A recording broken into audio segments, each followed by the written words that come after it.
Hey everybody, my name is Rehan. Today we'll be going over episode 7 of the Research Process 101, and we'll be talking about analyzing your results. First of all, I'm Rehan, rising senior here in the Bay Area at Washington High School, Fremont.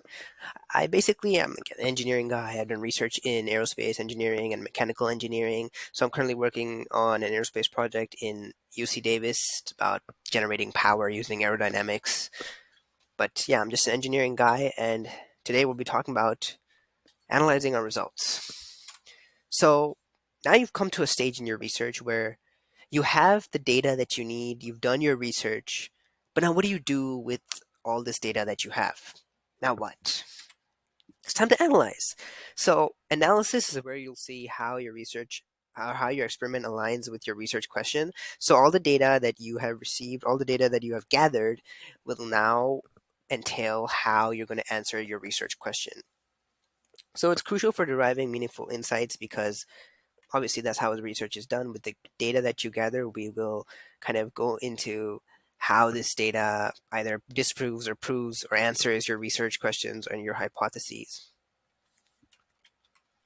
So we need to understand data. That's basically the goal, because from understanding, we'll be able to later interpret. There's two main types of data we need to worry about: quantitative data and qualitative data.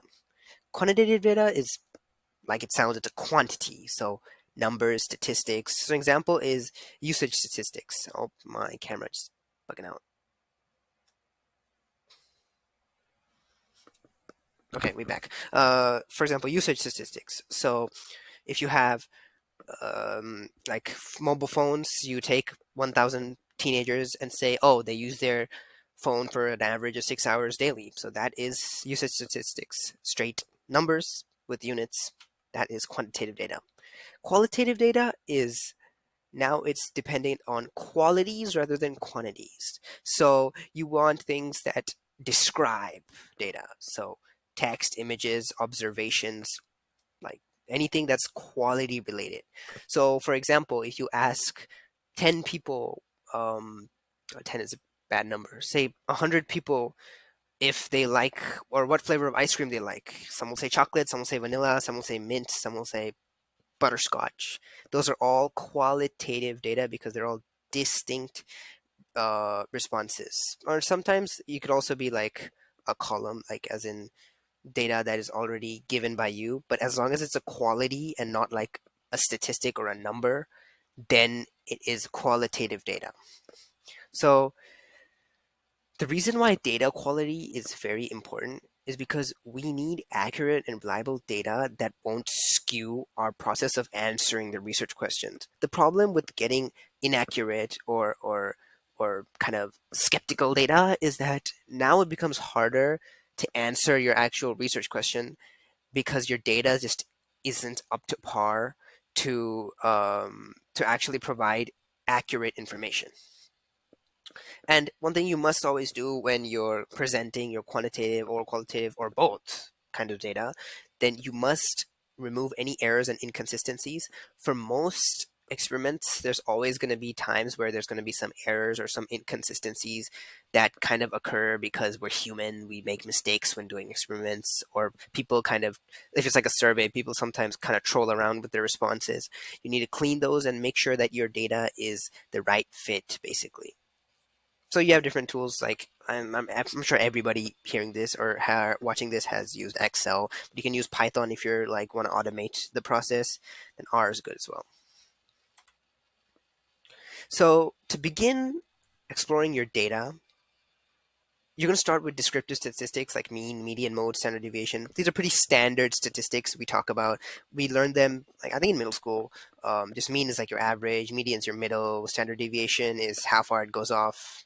Mode is the value that appears the highest. Pretty simple statistics. Anyone who's taken a stats class knows exactly what those are. Data visualization is important to have your data be easy to visualize. So charts are good, pie charts, bar graphs, etc. And so we have different tools we can use for this. I really love Matplotlib, but Excel is fine too. Tableau is easy. And with this data, what you're trying to do is by the visualization and by seeing the statistics of mean, median, mode, you can basically find patterns and trends that can help you interpret your data for your research question. Now, another crucial part of your research process after getting your data is hypotheses testing. So we all obviously we form a hypothesis early on in the research when we decide how we're going to do our experiment, what we're going to do in our experiment. Now we think about how these hypotheses are being proved or being disproved. So we use t-tests and p-tests to compare data to identify changes.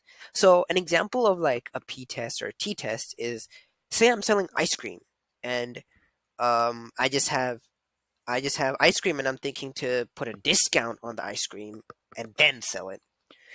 So we start off by saying our null hypothesis, which is basically the default hypothesis, is that changing or putting a discount on the ice cream will not affect the sales. And then our alternative hypothesis is that putting a discount is just the opposite of the null. Putting a discount will affect the sales. So the goal here is to run the experiment and find the probability of the null hypothesis being correct, which is in this case changing the discount. Will it if it doesn't change your sales, then the null hypothesis is correct. So say we run the experiment, and every say we run it 10 times, and we say that in each time we've gotten $50 of sales without a 10% discount, but with the 10% discount we average about $60. So by this result, we can see that there's definitely a change in the sales. There's an increase in the sales when we add a discount. Now, the way you find the p-value is it's kind of a very mathematical process that I'm not going to get exactly into right now because it would make the video too long. But basically, you can find videos online about trying to find the p-value.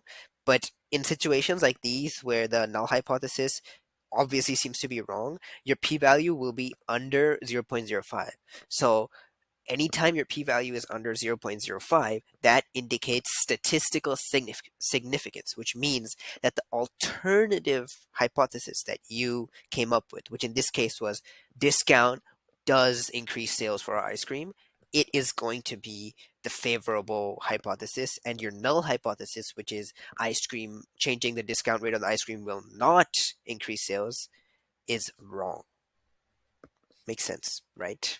And then so the result of hypothesis testing will give us different outlooks on what we thought about what's going to happen about the experiment or the hypothesis that we set in the beginning of the research. There we go.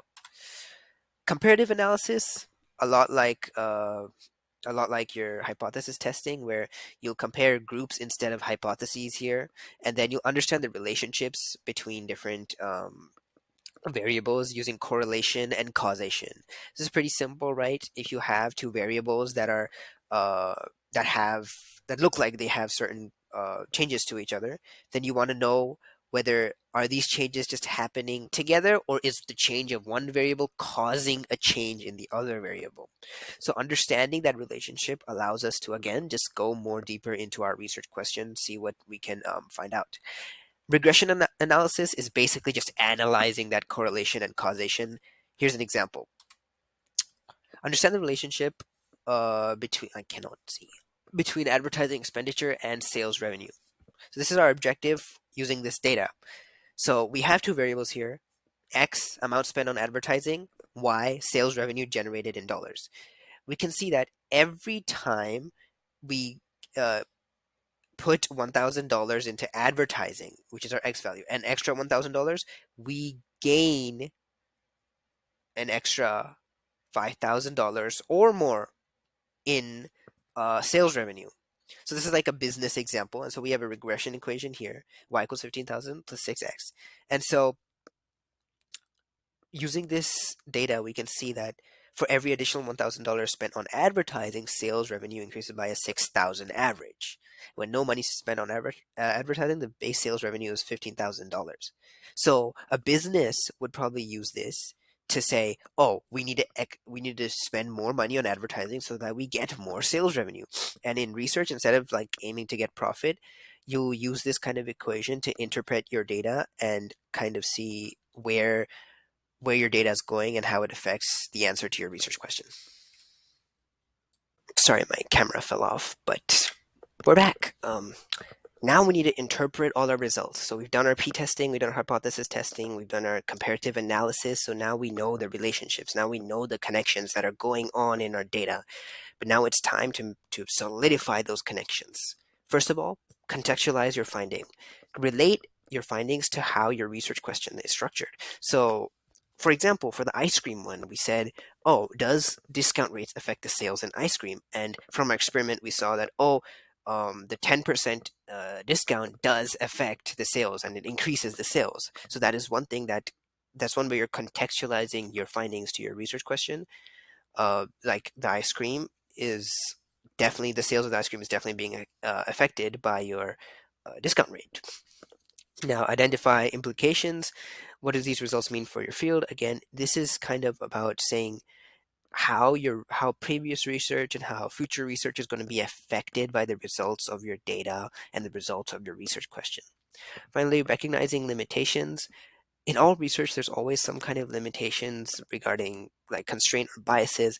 For example, when I had done research in something known as compliant mechanisms, and it takes to make very precise compliant mechanisms, it requires a very expensive 3D modeling setup. And at the time we didn't have that resources to access that, so that was one limitation, that's one constraint in our research that we had to specify. Similarly, in your research, there's probably going to be something or the other that's going to be constraint, that's going to be biases maybe there as well, that you kind of have to acknowledge and say to say in your research paper that these were our constraints.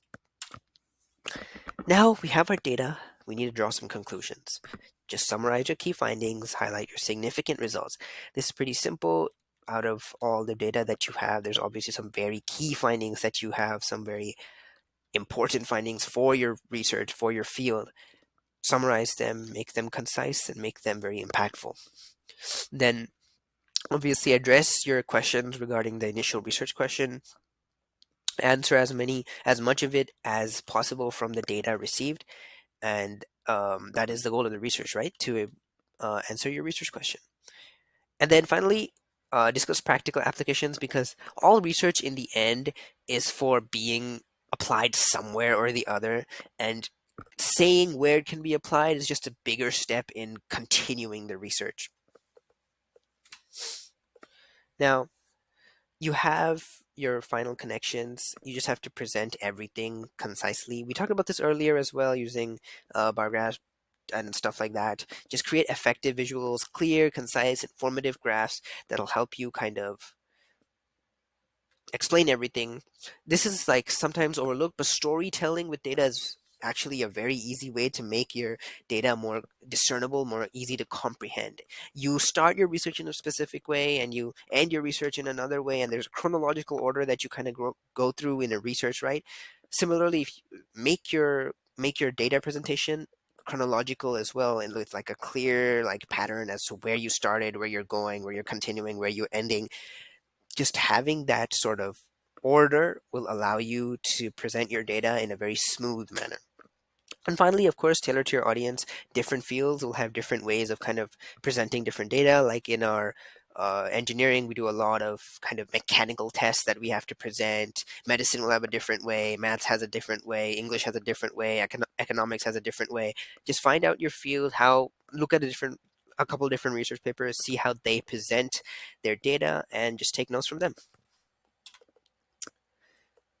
Ensuring validity and reliability. So if you have any kind of research done, you want to make sure that your research is actually valid and it's reliable. And it's very important for us high schoolers to ensure that, because we don't have any like credibility. We're just high schoolers, right? So we don't have any real credibility in industry. So we need to keep that in mind. So use cross-validation techniques. You can just search up videos like K-fold cross-validation, and it's very easy. You need your results to be very easily reproducible using the same resources that you have, so that ensures real reliability. And then finally, peer review from experts, because we're still high schoolers, we're not experts, will help you to kind of end your research paper finalize your research paper in a strong manner. And that was it for episode 7. Uh, Thank you all for listening, and we'll see you in the next episode.